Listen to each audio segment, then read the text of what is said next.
Olá, meu amigo, minha amiga, muito obrigado de verdade vocês estarem aqui no nosso Portal do José para o encontro hoje super especial com algumas informações importantes e interessantes no nosso último encontro desse ano de 2022. Amanhã eu estarei aqui com vocês fazendo a cobertura a partir das 14h30 da posse do presidente Lula. Então, desde já quero convidar vocês, porque eu vou interagir aqui, lendo os comentários de vocês, tudo aquilo que vocês postarem e também jogando de volta uma série de análises que a gente puder recolher ao longo desse dia, dessa tarde, que vai ser uma tarde muito importante para a história do nosso país, que nós ajudamos a construir. Afinal de contas, nós todos que estivemos em canais como Portal do José e outros tantos importantes que a gente tem também nas redes sociais, nós fizemos um grande enfrentamento à insanidade que se abateu sobre o nosso país e sobre um governo também que tirou vidas de pessoas que a gente amava e que nos ameaçou. Quantos de nós também não ficamos adoecidos em função de tudo aquilo que aconteceu no mundo e aqui no Brasil especificamente, e certamente o medo rondou a cada um de nós. E nós vimos com muita preocupação o que estava acontecendo aqui no nosso país, a possibilidade dessa gente permanecer por mais 4 anos no poder. Então,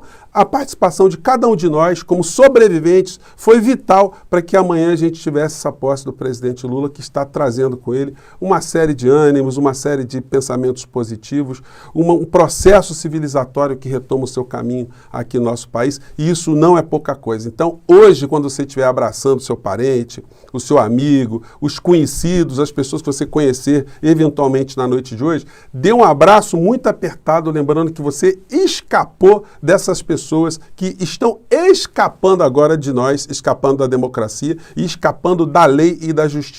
Pois bem, vou conversar com vocês sobre os últimos acontecimentos de hoje, mas antes de mais nada, quero convidar você que está chegando agora ao nosso portal para que você conheça os nossos outros vídeos e se inscreva também. Se você já é inscrito, confira a sua inscrição.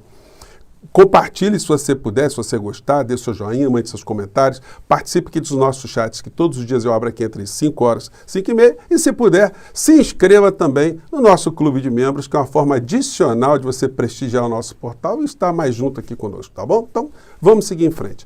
Gente, o Brasil está virando uma página fundamental. A gente ainda está vendo aí alguns bolsões de insanidades por todos os lados. Mas algumas pessoas ainda não têm noção que o presidente que escapou do nosso país, que fugiu do nosso país, ele não escapou de responsabilidades. E é por isso que ninguém sabe se ele voltará para o Brasil. A esposa dele, segundo o que a imprensa está noticiando, já tem agenda lá em Orlando para visitar uma série de casas para alugar. Quem quer alugar uma casa é porque está pensando em fixar residência por lá. Levou a família toda, o Carluxo também está nos Estados Unidos, o Flávio Bolsonaro está nos Estados Unidos, uma série de assessores foram para os Estados Unidos e o Bolsonaro encontrou lá algumas figuras lá que são bolsonaristas, né? E que, enfim, fez com que ele se sentisse em casa, mas as responsabilidades podem alcançá-lo. Muitas pessoas têm perguntado, sob o ponto de vista jurídico, o que pode acontecer. Olha, gente, se ele for condenado em processos criminais aqui no Brasil, pode ser pedido uma extradição dele, ou seja, o reenvio dele, de onde ele estiver, para o Brasil, exceto se o país que ele estiver morando, que ele estiver fugindo, escapando, não tiver relações diplomáticas com o Brasil ou não possuir um tratado de extradição. Aí a gente não vai conseguir alcançá-lo. Mas, caso contrário, ele vai ter que ser embalado, algemado, ou empacotado e mandado aqui para o Brasil. Então essa é uma questão.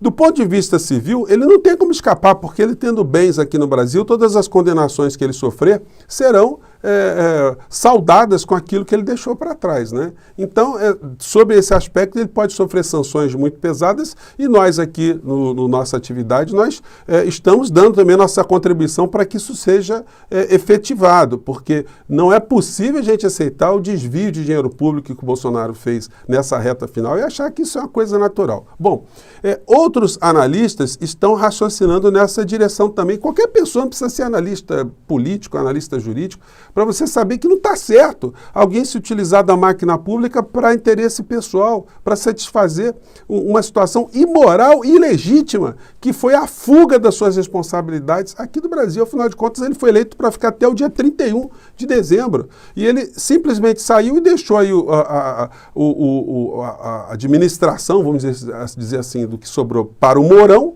que a gente vai tratar agora no final. Parece que eles nem se falaram muito bem. Bom, mas a gente vê colunas como essa aqui. Com a fuga para não ser preso, a obra de Bolsonaro está completa. Ou seja, a obra de um governo tenebroso, ruim, né? A coluna do Ricardo Noblat. O Camarote também na Globo News pontuou: Bolsonaro precisa explicar a ida aos Estados Unidos com dinheiro público. Reinaldo Azevedo também no Twitter foi na mesma linha aqui. Na frase final ele diz: Lula devolveu o Brasil ao mundo a custo zero, porque o Lula foi para a COP27 de carona, não gastou nenhum dinheiro público.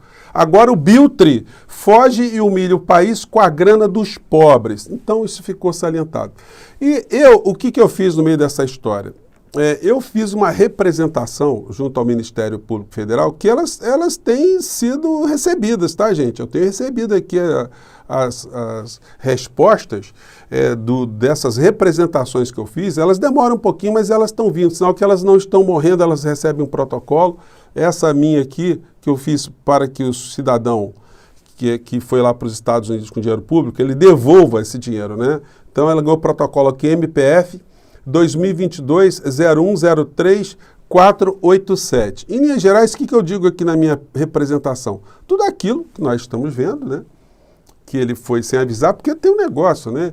A agenda da presidência da República, ela foi simplesmente sabotada, ela foi tirada do ar para que a gente não soubesse que ele iria viajar. O que é uma coisa que configura aí um delito, né? Um crime de responsabilidade e um desvio também do uso da coisa pública para o seu interesse pessoal. Sequer a gente sabia quem estava embarcando com ele, que circunstâncias, o custo disso, como é que fica a vida das pessoas que foram para lá nessa missão precursora. Enfim, muitas situações ficaram ali cheias de lacunas. Então, a representação aqui, ela focaliza, né, a responsabilidade do presidente para que ele devolva do presidente a época que ele viajou, né? Que quando ele estava aqui em solo, quando os atos estavam sendo perpetrados, ele estava na condição de presidente da República. Então, isso tudo tem que ser quantificado para que ele devolva para a administração pública o gasto dessa história toda, porque ele ficou mal acostumado, né? Para todo canto que ele ia enquanto ele estava como presidente, e o senhor Augusto Aras lhe dando um habeas corpus total, então ele achou que podia andar de jet ski para um lado, usar segurança para outro, pegar os aviões da presidência da República para interesses pessoais em templos, para fazer campanha eleitoral. Tudo isso aconteceu no governo dele, mas agora acabou a blindagem. E o que eu peço nessa representação?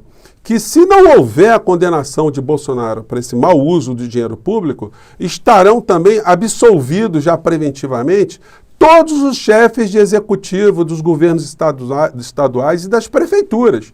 O presidente Lula, toda vez que ele quiser viajar para algum lugar, quiser ir para Cuba, para algum show de música, ou quiser para a Rússia, ou quiser ir para a China, quiser para os Estados Unidos, ele não precisaria prestar contas a ninguém.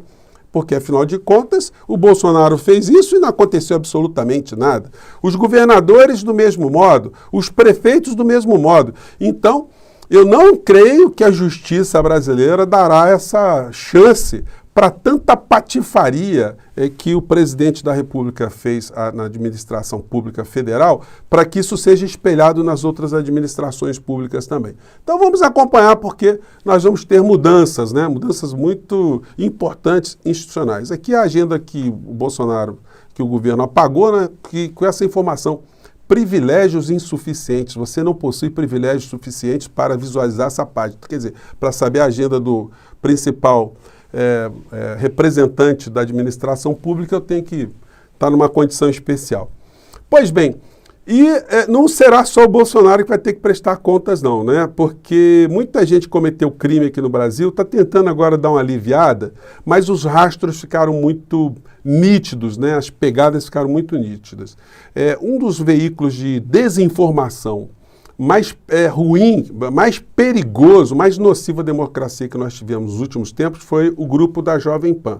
E agora, no apagar das luzes, como o golpe que eles estavam ajudando a orquestrar não funcionou, agora eles estão querendo tirar o deles da reta, como dizemos assim popularmente, né? E a gente viu a seguinte fala do editorial da empresa. Deixa eu diminuir aqui para não ficar muito alto. Eles já, assim, dizendo que são democratas desde pequenininhos. Vamos ver aqui. Jovem Pan não faz coro e não endossa qualquer lampejo golpista, ato de violência ou uso retórico irresponsável de instrumentos constitucionais, como o artigo 142 da Constituição. A Jovem Pan nunca vai apoiar qualquer manifestação que caminhem na direção do enfraquecimento ou na destruição de nossas instituições. Somos defensores do direito de discordar e vamos exercer o papel de críticos sempre que necessário. Agora é tarde, né? Agora o crime tá mais do que cristalizado. Os senhores deram vozes a todo tipo de golpista, de salafrário que está morando fora do nosso país, conspirando contra a democracia. Será que precisava ser um Einstein jurídico, um Rui Barbosa, para saber que esse tipo de situação conspirava contra a nossa democracia? Esse cidadão aqui, o filhote da ditadura, o neto do ditador Figueiredo, foi tirado do ar pela plataforma, né? O YouTube chegou, pumba, esse canal não está disponível. Não sei se foi por razões já do inquérito da fake news, ou se foi a própria plataforma aqui, porque a plataforma está recebendo muita denúncia desse cidadão aí, que tem uma capivara, né? Tem uns problemas jurídicos dele aqui no Brasil, muito complicados também, como muitos que estão ali perto do Bolsonaro. Aliás, ele é amigo de Flávio Bolsonaro, né? Pois bem, o Bolsonaro, ao que tudo indica, ele percebeu que ele vai ficar muito queimado com essa história toda. E ele basicamente vai figurar ali como um sujeito apenas de internet agora. Para isso ele precisa do Carluxo ou ele precisa de alguém lá do gabinete do ódio que ele já está querendo nomear para ficar perto dele. Então ele publicou, ou foi publicado na conta dele, uma mensagem em face ali da morte do Papa, né? Do Papa que, enfim, nos deixou agora. E aqui ele fez o seguinte, não só ele presta algum tipo de homenagem, né, mas ele faz proselitismo ideológico, né? Sempre gosta de dar uma espetadela. Então ele escreveu o seguinte: orientou sua missão pelo lema Cooperadores da Verdade. Foi um servidor dedicado à verdade. Em defesa da verdade do Evangelho, criticou sem medo os erros da chamada teologia da libertação, que pretende confundir o cristianismo com conceitos equivocados do marxismo. O que Bolsonaro entende de religião? O que Bolsonaro sabe da vida do Papa? O que Bolsonaro sabe de Bíblia? Obviamente ele não sabe nada. Então ele pega lá os seus aspones, os seus puxa-sacos, os seus dementes de plantão e coloca ali para fazer esse tipo de publicação que evidentemente está chancelada por ele. Ele está querendo levar esse cidadão aqui com ele. Ó. Bolsonaro quer manter membro do gabinete do ódio como assessor. O tal do Técio Arnaud, que é essa figura aqui que é uma espécie de filhote do Carluxo, né? Ou irmão gêmeo, irmão siamês do Carluxo. E o Bolsonaro chegou lá nos Estados Unidos. E aí chegou lá, tem coisa assim curiosa, né? Que a gente vê o Bolsonaro, a gente não vê a presença feminina, né? A dona Michele, simplesmente, ela desapareceu, né? A gente não vê a dona Michele, ela estava, porque ela entrou ali por outro canto, eles parece que não andam muito juntos, não. História aí muito esquisitona, né? E, segundo a matéria do UOL, ela está já com a agenda marcada para escolher alguns imóveis, dentre alguns imóveis, né, algum para morar, para fixar a residência. Então nós não sabemos, desde já, se o Bolsonaro voltará para o Brasil. Essa é a situação. Ele não vai querer sair de cena, mas tem alguém que já está funcionando com uma espécie de viúva alegre. Hoje, mais à noitinha, teremos um pronunciamento em rede nacional do vice-presidente, o Hamilton Mourão. Evidentemente, ele sabia já que o Bolsonaro ia pegar a viola e ia se mandar. E ele certamente se preparou exatamente para esse ato, para não deixar a cadeira muito tempo vazia e esfriando. Ele quer se colocar ali diante de um traidor da direita, o Bolsonaro, como uma possibilidade política desses órfãos agora. Ele que a gente não pode esquecer jamais que ele foi cúmplice desse governo. Com todas as coisas ruins que aconteceram nesse governo, tem ali a digital também, ou as digitais, do senhor Hamilton Mourão, que foi sustentado pelo poder público a sua vida inteira como militar, mas ele passou a ser uma espécie de ícone do capitalismo, né? E nesse encontro aqui, que ele fez há 3 anos e meio atrás, uma palestra que ele falava de capitalismo, está aqui no portal 360, vou até colocar para vocês na descrição do vídeo, se você tiver curiosidade. Ele traçava ali uma série de plataformas que o governo Bolsonaro iria enfrentar, e quando a gente vê o resultado, a gente vê que nenhuma delas foi enfrentada, nenhuma delas foi implementada, coisas absolutamente absurdas, mas, enfim. ele quer que a gente esqueça que ele foi unha e carne desse governo, porque ele fez ali uma divergência aqui, outra acolá. Então, ele vai fazer um pronunciamento já, em tese, defendendo a democracia, defendendo as instituições, certamente vai desejar boa sorte para o presidente Lula, enfim, vai falar de legados positivos que esse governo teria deixado, evidentemente não vai fazer crítica a Bolsonaro, para se posicionar como uma figura, olha, eu sou a viúva alegre, tá? O defunto morreu, mas eu estou querendo nem esperar o enterro, eu estou querendo logo arrumar um novo marido, estou aqui disponível, já estou aqui no pedaço, tá bom? Podem me levar em consideração no imaginário de vocês, porque vocês podem contar comigo, porque eu sou ultraconservador, sou de direita, sou ultracapitalista, eu sou o modelito perfeito. E se bobear, se um dia eu voltar ao poder, eu trago até o Paulo Guedes de volta. Essa vai ser a mensagem, essa vai ser a forma, o pano de fundo, né? Esse será o pano de fundo que a gente vai ver no meio dessa história. Bom, e aí para terminar o nosso último papo desse ano de 2022, nada como a gente trazer assim uma imagem, né? Uma fala icônica que a gente deve sempre se lembrar quando a gente vê a figura do ex-presidente agora, dessa gente que está no poder. A gente é sempre bom, quando eles passarem perto da gente, nós lembrarmos para ele algumas coisas com esse tipo de frase aqui. Vamos lá. Vai partir, vai que é sua, Tafarel! Partiu, bateu, acabou! Acabou! Acabou! Acabou! Acabou! A imagem do Pelé, né? Tem a ver, né? E acabou. Acabou!